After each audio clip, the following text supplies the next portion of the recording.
Welcome to the Deep Dive, where we take the source material you trust and really extract the knowledge you need.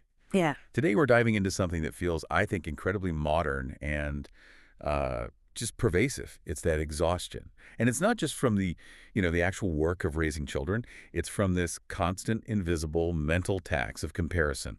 You know the feeling.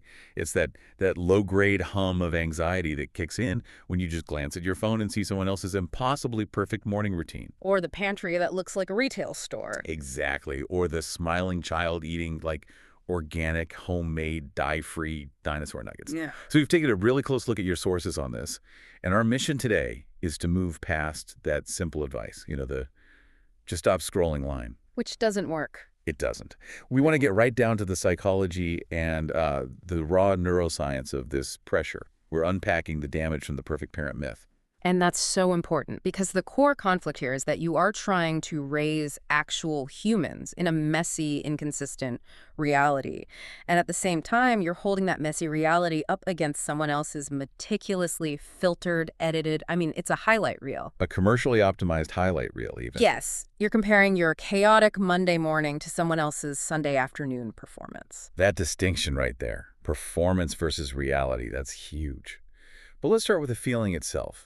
Why does this comparison feel so physically draining? I get the emotional side, the guilt or the envy, but why does it feel like a direct hit to your energy, like a physical threat? Well, that's where we need to understand the difference between, say, acute stress and this chronic pressure. Right. Acute stress is immediate. A kid runs into the street, a deadline talks up, your system flares, it deals with the threat, and then hopefully it calms down. High intensity, but it's over. Exactly. But the pressure from constant comparison, that's a quiet, chronic thing. It's like a leaky faucet in your house. You know what to do with a flood. But this constant drip, drip, drip of feeling like you're failing, that just erodes the foundation of your nervous system. Your brain sees this perpetual state of deficiency as a failure to secure your position in the tribe. So it triggers a survival response. A low-grade alarm that just never, ever shuts off. But hold on, isn't this just, old-fashioned envy? Why do we need the neuroscience to explain that looking at strangers' perfect lives makes us feel bad? Because it's actually fundamentally different. Envy is wanting what someone else has. What the research shows is that this constant exposure creates shame. Shame. Okay. And self-doubt.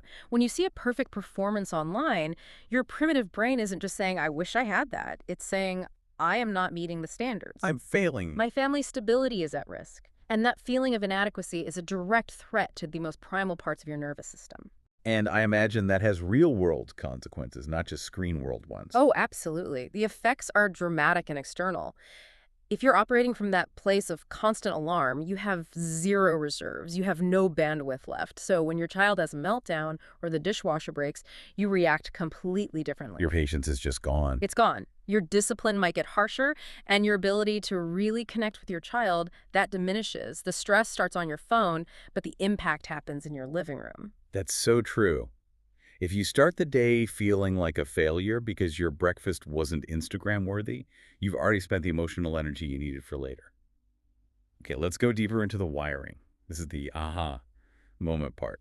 Why is our brain so bad at just recognizing a filter? We know it's not real, but the self-judgment is automatic. It's because the vulnerability is ancient. The human brain it's fundamentally wired for social comparison. For early humans, knowing your status in the tribe was a matter of actual physical survival. Right. Am I contributing? Am I safe? Exactly. Your life depended on it. And that evolutionary circuit is still running the show. But it's running on the wrong input now. Completely distorted. It was designed to assess real-life data in a small group. Now we're feeding it unlimited, highly curated, edited data points. And our brain software just hasn't been updated. And this is where the paradox comes in, right? We know this stuff makes us feel awful, but we actively go look for it. It feels like a compulsion. It is a compulsion, and it is fueled by dopamine. The wanting chemical. Exactly. When you're scrolling and you see an image of perceived success, the perfect family photo, the spotless house, you get a little micro spike of dopamine, a quick hit. And the brain, which is wired for efficiency, it mistakes the act of looking at the perfect image as progress toward achieving the perfect life. Wow. So scrolling feels productive to our brain. For a split second, yes. So you get stuck in this addiction loop. The dopamine spike makes you crave more, even though right after your self-worth plummets and your stress hormone, cortisol, shoots up. So the algorithm is literally hacking our primal need for status. It's luring you in with a promise of reward and then just punishing you with inadequacy. That is powerful. So the nervous system isn't just making a neutral observation.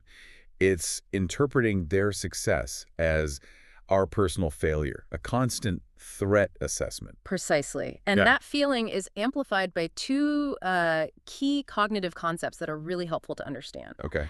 The first is the spotlight effect. This is our tendency to just grossly overestimate how much other people are noticing or judging our flaws. So if my kid is having a tantrum at the store, I feel like every single person is watching me and judging my parenting. Exactly. You feel like there's a giant spotlight on you, when in reality, everyone else is wrapped up in their own stuff. They're probably just trying to remember if they need milk. Right. They're worried about their own spotlight. But that feeling forces you into this self-monitoring state, which just burns up so much cognitive energy. And the second concept is fascinating. It's mirror neurons.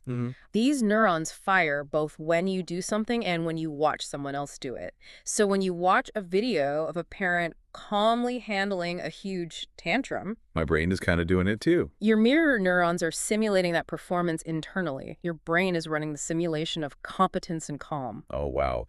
So when my reality is that I'm actually screaming and I just watched a video of someone whispering their kid into compliance, the gap between the simulation and my reality is massive. Nailed it. And that gap creates this instantaneous energy depletion and intense shame.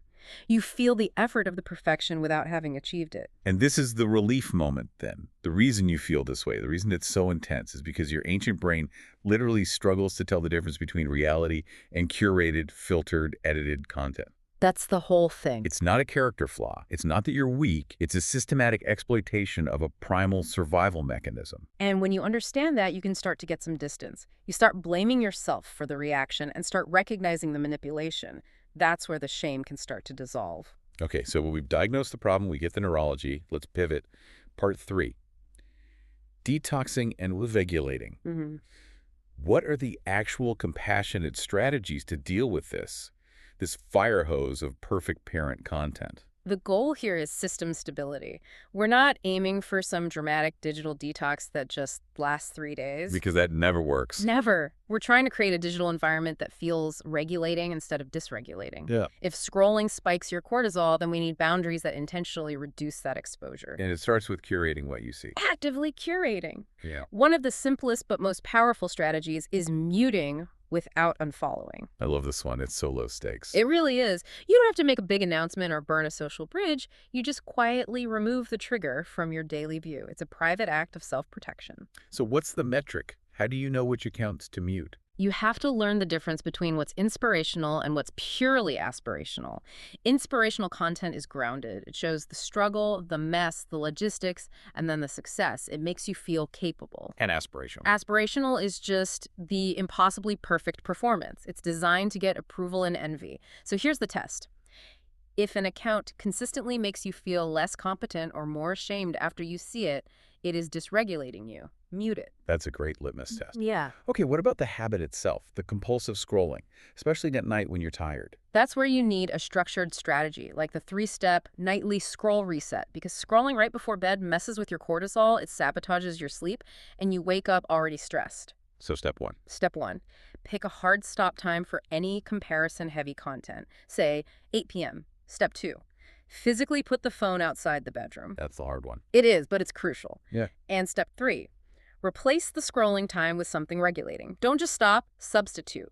Read a book, plan the next day on paper, anything to give your brain a new calming routine. Something that grounds you in your own life, not someone else's. Okay, so that leads us to the healing part. We've managed the outside input. Now we have to detox the internal mindset. We need to shift from measuring performance to valuing presence. And the very first step in that healing is just validating the true work. We have to identify and name the invisible labor of parenting.